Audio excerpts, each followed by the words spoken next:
akým tetovaniam sa venujem. Obľúbujem prvky, ktoré pochádzajú z prírody, čiže rastlinky, zvieratá, huby. Veľkou inšpiráciou je pre mňa secesia. Často kreslím aj nevšedné objekty, ako napríklad jedlo, hračky či nástroje, alebo celkovo predmety, ktoré nie sú bežne považované za dekoratívne. Verím, že všetko sa dá nakresliť zaujímavo, ak je človek dostatočne šikovný a kreatívny.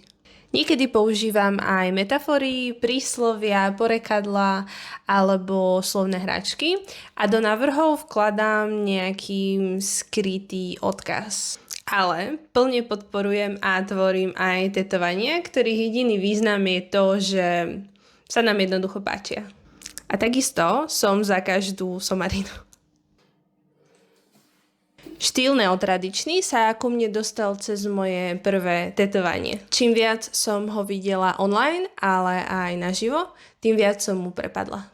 Za mňa je to ozaj najkrajší motív na telo. Ak máš podobný vkus a záujem niečo vytvoriť, rada ti navrhnem nejaký koncept. Design ani nemusí skončiť na koži, ale trebárs v rámiku, na stene alebo na oblečení. Napíš mi a určite niečo vymyslíme.